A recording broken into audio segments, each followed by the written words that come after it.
Welcome to this explainer. Between 1905 and 1936, Britain underwent a massive, dramatic transformation in how it viewed and treated immigrants. Today, we're tracking that entire shift, going from centuries of relatively open borders to strict government controls, a super hostile press, and ultimately, literal street battles. Let's dive right in. Here is our agenda for today. 1. The first restrictions. 2. Post-war controls. 3. Hostility in the press. 4. The Battle of Cable Street. And 5. Evaluating historical sources. All right, starting with Section 1, the first restrictions. This timeline really beautifully structures our journey today, because we aren't just looking at random disconnected dates, right? We're tracking a very direct, rapid cause and effect line, starting with new legislative restrictions at the turn of the century, moving into rising social hostility in the 1930s, and culminating in intense grassroots resistance by 1936. Now, as you probably know, migration was a defining feature of British life way before this period. From the Anglo-Saxons all the way to Huguenot silk weavers in the 1600s, Britain has this deep, rich history of arrivals. But as we hit the early 20th century, new, really intense economic pressures fundamentally changed how migrants arriving at the bustling docks were received by the state. That shift materialized in strict new laws. The 1905 Aliens Act was Britain's first modern law designed to actually restrict immigration. It explicitly targeted groups deemed undesirable, which at the time primarily meant Jewish refugees fleeing Eastern Europe. Then, fast forward to 1919. Driven by severe post-World War I anxiety, a brand new act expanded these powers even further. It mandated police registration for migrants and actively limited their job opportunities. It was a complete game changer.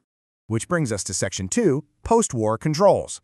To really grasp the real-world impact of that 1919 law, we have to look past the dry parliamentary text and examine the actual paperwork it created for everyday people. This 1919 Home Office document perfectly illustrates the sheer, almost absurd scale of the new bureaucracy.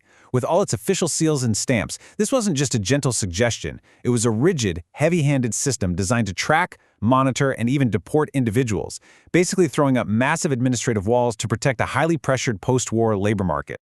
Let's move on to Section 3, hostility in the press. You see, the law didn't exist in a vacuum. The media played a really critical role in shaping public opinion.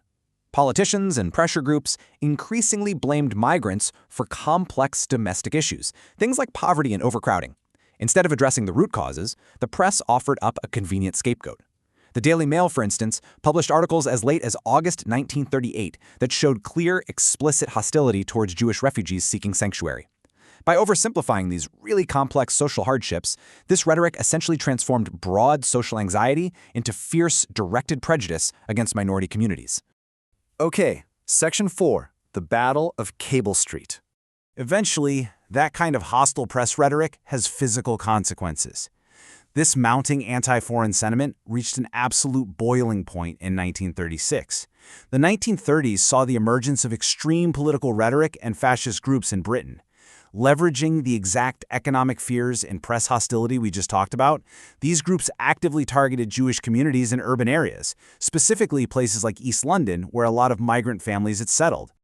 The key figure to know here is Oswald Mosley. He was the leader of the fascist Black Shirts. In 1936, Mosley and his followers attempted to march directly through East London migrant neighborhoods. Their goal? To intimidate the residents. But instead, it triggered an incredible moment of organized resistance. Local Jewish, Irish, and socialist communities actually banded together, formed barricades, and blocked the march in what famously became known as the Battle of Cable Street. We can really see the human reality of this whole abstract timeline through accounts like Millie's. She was a Jewish woman living in East London at the time. She recalled the fascists shouting, "Go home, Jew," and her completely defiant response was, "I am home."